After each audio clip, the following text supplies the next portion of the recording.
te bendiga en este día. Estamos avanzando con el estudio del profeta Elías. El día de hoy nosotros vamos a hablar sobre la transición que se da cuando el profeta Elías está finalizando su ministerio y entrega la labor a su discípulo, a Eliseo.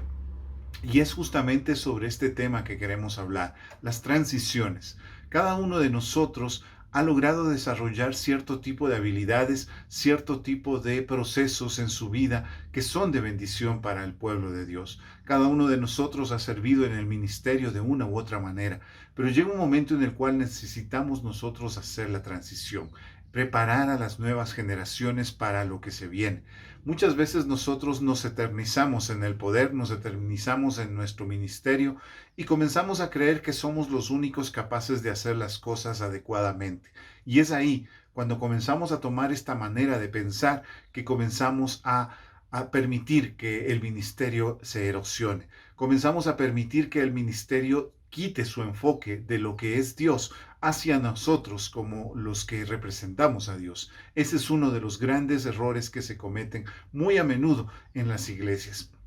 Por lo general, las iglesias terminan durando lo que dure el pastor o los líderes que están al frente de la iglesia, porque cuando el pastor comienza a salir no hay quien siga la batuta, y es justamente ese el gran fallo que podemos cometer. En el texto bíblico nos encontramos con cómo primeramente Dios mismo es el que se encarga de preparar al que va a ser el que va a tomar la batuta el momento en que Elías salga. Pero en segundo lugar vemos a un Elías dispuesto a entregar la posta a la nueva generación que está viniendo. Elías reconoce que es un llamado de parte de Dios el que está recibiendo Eliseo y lo prepara. Y es una de las cosas que nosotros debemos reconocer. Si nosotros queremos hacer una buena transición, si nosotros queremos que las nuevas generaciones tengan un adecuado conocimiento de la palabra y que puedan enfrentar adecuadamente el mundo en el que les ha tocado vivir, pues en este sentido nosotros tenemos que hacer una correcta preparación de las nuevas generaciones.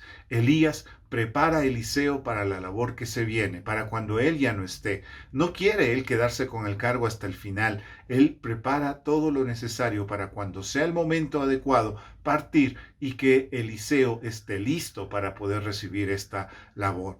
Podemos notar nosotros que que Elías no tiene ningún tipo de recelo, de celos o de miedo a que le vayan a, como se dice criollamente, serruchar el piso. Eliseo es el que ha sido enviado por Dios y Elías está encargado de preparar el camino. Y notemos que a lo largo de la historia, Dios ha sido el que ha guardado a los que son sus siervos y estos son encargados de preparar el camino para los que vienen. Y cuando nosotros nos aferramos al poder es cuando terminamos mal en el ministerio. Un ejemplo de alguien que quiso aferrarse al poder está Saúl, quien no quiso reconocer que tenía que ceder el puesto a David que estaba viniendo.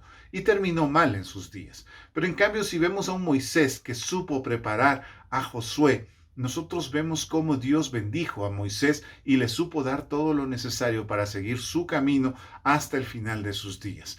Así pues, nosotros podemos darnos cuenta de que cuando nos aferramos al poder, terminamos mal. Pero cuando sabemos preparar a las nuevas generaciones para lo que se viene, estamos haciendo correctamente las cosas. Muchas veces en las iglesias nos enfrentamos con un gran desafío y es permitir que los más jóvenes empiecen a escuchar y a compartir la palabra. Muchas veces pensamos, no, es que nosotros ya tenemos 20 años de cristianos, nosotros conocemos cómo deben ser hechas las cosas. Sí, pero el problema es que cuando ya no estemos, no habrá quien haga las cosas, porque no les dimos la oportunidad a los más jóvenes de que sigan haciendo y preparándose para lo que se viene. Así que lo primero es preparar a las nuevas generaciones. Lo segundo que nosotros vemos en el caso de Elías con respecto a Eliseo es que esta preparación no es de la noche a la mañana, sino que es un proceso de varios momentos, es un proceso en el cual se comienza con un llamado, pero que continúa a través de diferentes circunstancias en las cuales el discípulo tiene que ir aprendiendo y en las cuales el discípulo también tiene que irse afirmando en ese llamado. Notemos que Eliseo en este sentido no simplemente se queda esperando hasta que por fin ya le toque a él, sino que sigue al maestro y busca servir juntamente con el maestro. Y de hecho es una de las pistas que nosotros tenemos de si una persona realmente tiene ese llamado. Esa persona está dispuesta a servir o simplemente está cuando es para lucirse o cuando es para el estrellato. Entonces en eso nosotros sabremos si esa persona está o no está preparada para ese servicio. Pero hay una tercera cosa que me parece que es la más importante de todas, y es saber esperar el tiempo de Dios. Nosotros vemos que Eliseo, para el momento en el cual se va a dar este texto que está en Segunda de Reyes, perdón, en el capítulo 2, verso 1, que las cosas ya estaban listas para él. Dice el verso 1, cuando el Señor decidió llevarse a Elías, se lo llevó al cielo en medio de un torbellino. En ese momento Elías venía de Gilgal con Eliseo y alcanzó a decirle, Dios me está enviando a Betel, tú quédate aquí.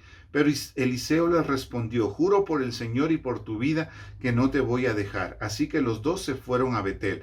Pero en el camino se encontraron con los profetas de Betel y estos le preguntaron a Eliseo, ¿ya sabes que hoy el Señor va a quitarte a tu maestro? Eliseo respondió, sí, ya lo sé, pero ustedes no digan nada. El texto continúa mostrándonos varias ocasiones de este tipo de diálogos, pero a lo que voy es que muestran los discípulos, los que están ahí, los que encuentran en Betel, que el profeta Eliseo ya estaba listo para la separación, ya estaba listo para asumir el cargo. Sin embargo, no lo toma él por la fuerza. No le dice Eliseo a Elías, ¿sabes qué? Se acabó el tiempo, yo creo que es prudente que tú te jubiles y yo me voy a hacer cargo de todo lo que viene. No sucede eso, sino que lo que hace Eliseo es esperar el tiempo oportuno de Dios. Lastimosamente, grandes problemas, grandes conflictos se suelen dar en las iglesias cuando no sabemos esperar el tiempo de Dios y queremos forzar ese tiempo de Dios y queremos hacer que los cambios se den a nuestro modo y en nuestro tiempo, y eso es lo que termina siendo perjudicial. Muchas veces comenzamos a ver que la iglesia se está quedando, se está rezagando y está comenzando a tener un tinte de tal vez hace 20, 30 o 40 años y no es capaz de llegar a generaciones más jóvenes. Y entonces comenzamos a querer presionar para que se dé un cambio rápido. Y ahí es donde nosotros nos equivocamos.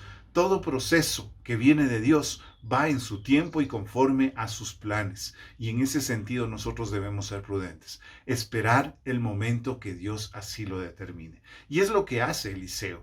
No se acelera, no presiona, simplemente espera hasta cuando sea el momento adecuado para él continuar con la tarea que viene. Y de esa manera va a ser él también una gran bendición. Así que nosotros también seamos prudentes, no nos aceleremos a tratar de hacer las cosas a nuestro ritmo, dejemos que Dios vaya haciendo las cosas a su ritmo.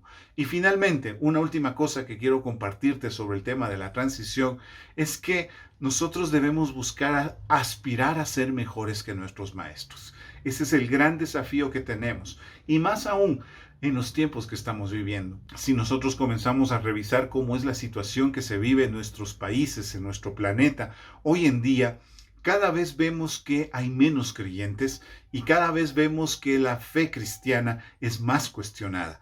Es ahí donde necesitamos grandes estandartes de la fe. Un creyente no debe conformarse con tratar de ser un poco menos que su maestro.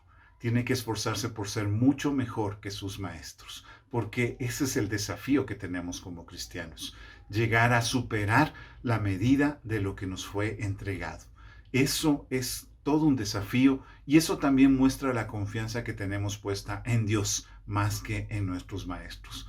Así que yo te animo a que desafíes tu corazón, desafíes tu fe para poder llegar a ser mejor que los pastores y maestros que te formaron, porque la nueva generación que viene necesita personas firmes y que tienen un conocimiento claro y pleno de la palabra del Señor. Que Dios te bendiga.